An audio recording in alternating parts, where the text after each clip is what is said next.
is on second, and the contestants are in the front row with Gary Gerald.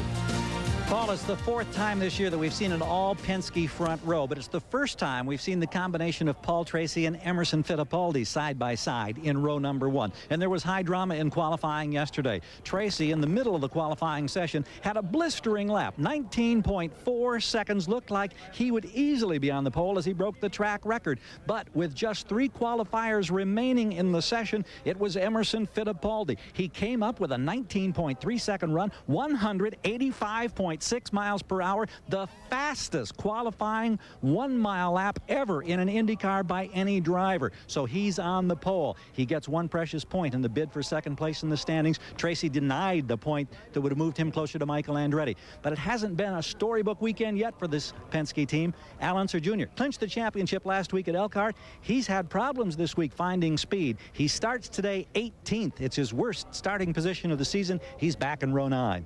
More stories on the starting grid. Let's check in with Jan Beekes. Gary, for the first time in over a year and a half at Elkhart Lake, we had a first-time winner in the IndyCar Series. That, of course, was Jacques Villeneuve. Well, what is this team's speed secret? First of all, checking in with Barry Green, co-owner of this team, he says that Jacques has a special ability to perform under pressure. He says he actually goes faster the more pressure there is. Now, Tony Sicali, his engineer, feels that Jacques, at 23 years old, has a very good understanding of the car technically. Now, that relationship between engineer and driver has paid big dividends. This team's only regret, they didn't have more than a week to savor that first victory. One thing all of these drivers here today, all 26, will have to contend with is a rather brisk wind that blows across this track. You know, motorsports coverage of television is always the leading edge in television technology, and today we have a major breakthrough for you.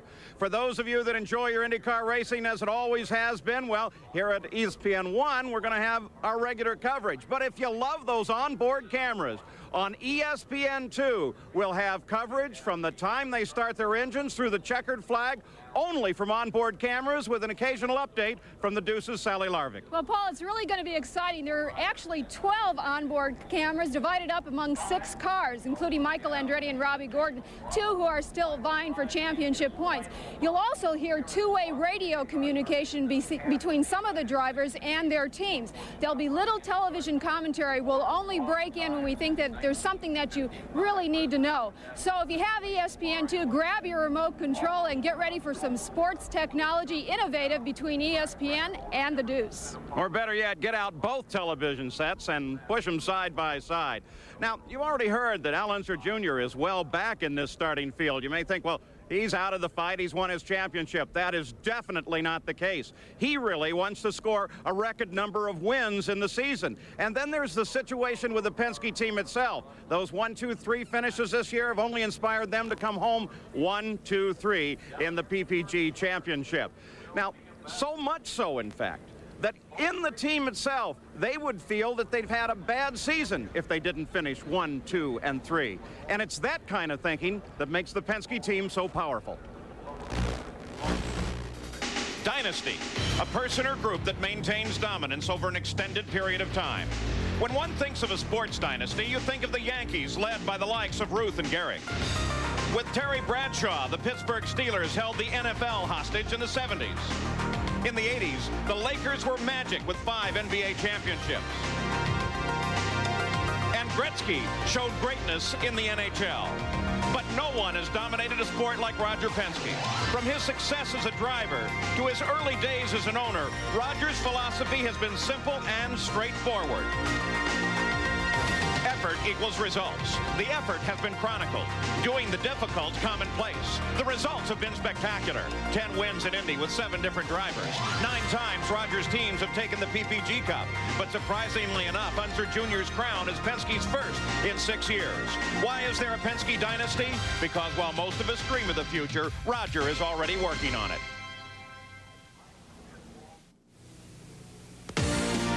ESPN's coverage of the Bosch Sparkplug Grand Prix is brought to you by Robert Bosch Corporation, makers of Bosch Platinum, the ultimate spark plug. By the all-new Ford Mustang, it is what it was and more. And by Quaker State, the intelligent oil for longer engine life. Back at the Bosch Park Club Grand Prix, one of the many banners saying arrivederci to Mario Andretti. They do love him here in the Lehigh Valley. You know, every year we try to come up with a way to show you what the changes in the drivers and the teams are going to be, and we always fail. So we called in Victor Starr. Well, thank you very much, Pete.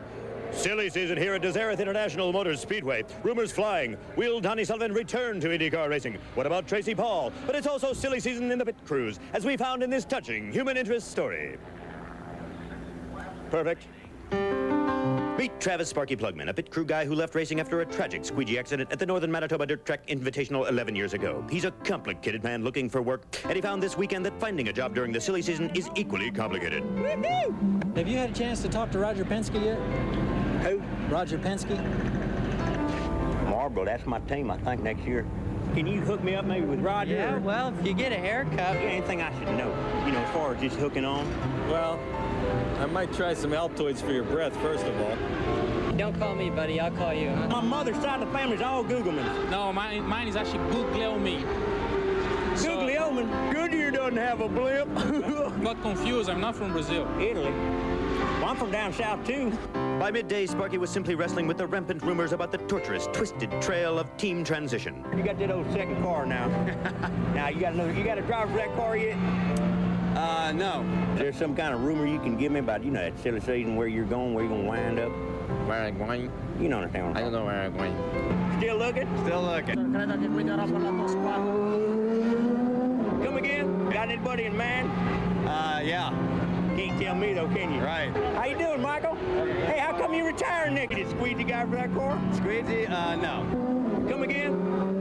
At day's end, still jobless, still clueless, Sparky set his sights on Laguna Seca and the subsiding insanity of silly season. That's human interest, silly season style. This is Victor Starr from Nazareth, Pennsylvania. Let's throw it back up to the broadcast booth and Paige Paul. Paige? That's my turn. Thank you, Vicky. That's ESPN2's Victor Starr, and let me tell you, that's not so far from the truth. That's about as much information as we get on silly season. One thing, though, for the drivers who are changing, Derek Daly, is the fact that today is show-off day. It really is. Now that the championship is over, there are only 2 opportunities for a driver to show how good they are. Now, unfortunately, as you know, Paul, you're only as good as your last result in racing. So drivers like Paul Tracy now use this weekend to show or to reconfirm just how good he is, maybe for the benefit of future new employers. Raul Boesel, he only has 2 more opportunities to get that elusive win that he's been so close to for himself and for Dick Simon Racing. So the intensity level is just as strong as ever, but it's now focused into a different direction. So now we move closer to the second from last call for the start of the engines. And when we come back on ESPN2, it will be onboard coverage, flag to flag. We're back in Nazareth, Pennsylvania at the Bosch Spark Plug Grand Prix, and we're now ready for the start of the engines. Let's send you down to the pit area. And Ben Dixon, the Senior Vice President of Robert Bosch Corporation. Gentlemen, start your engines. The command coming from Ben Dixon, the Bosch Corporation.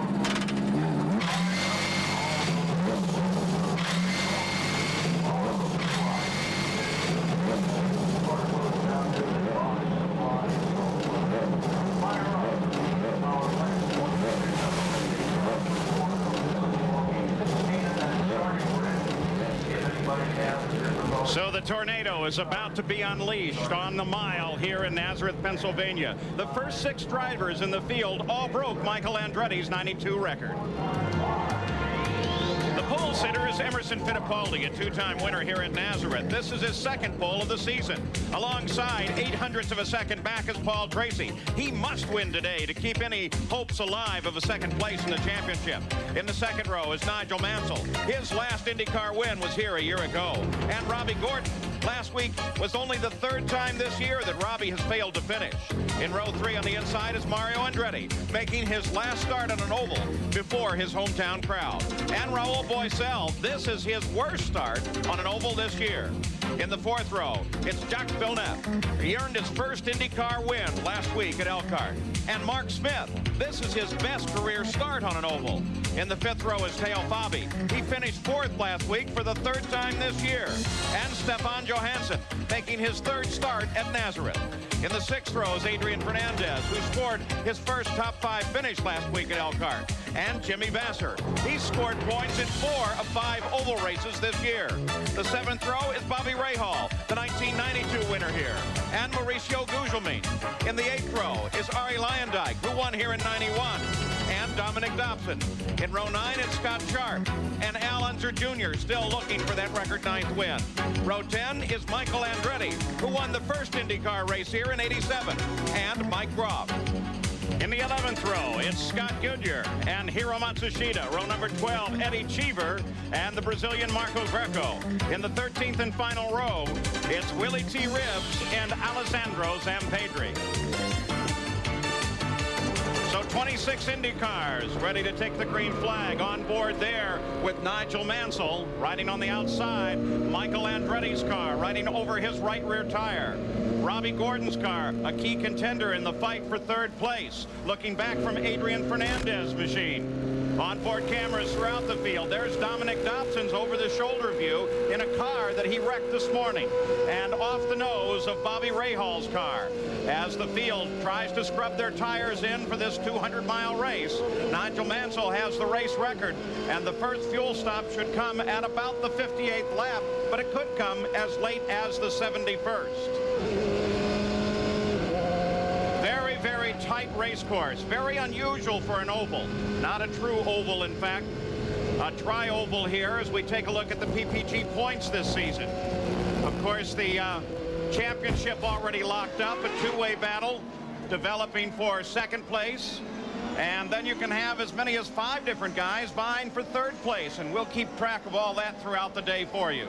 So the PPG parade cars now pull off. Johnny Rutherford is the driver of the pace car here today as he brings that Penske front row around. And Derek, this is what this track looks like. Well, we call it 3 corners, not a true oval. You can see that dog leg, which is flat out in turn 1. There's elevation changes, but the key here is your technique in traffic. The leaders will be in traffic most of the day. Reading the traffic ahead of time is often the key to success here. And the run on the backstretch here is a downhill run, so there's an elevation change as well. Bobby Rahal had a little bit of problems when they called for the start of the engine, but they finally got his engine started, and he rolls into position with the rest of this field. So as they circulate around, we're very close to the start here. 200 laps, 200 miles. The race record, Nigel Mansell, 158.6 miles an hour. And remember, last year, this race was yellow flagged at the start, but then ran the whole distance green flag. Here's the downhill run to what they call turn 3. That's where they brake. In qualifying, Fittipaldi didn't use the brakes. So they come into alignment. Jim Swintal, the IndyCar starter with the green flag, watches for them to come down. There's the green. Here we go. Fittipaldi pulls quickly into the lead. The rest of the field comes through. Safely through one. Tracy up to challenge, moves to the outside. Long sweep, and Paul Tracy moves to the lead. Nigel Mansell into third. Gordon is fourth, but challenging Mansell on the outside. Gordon comes into third place.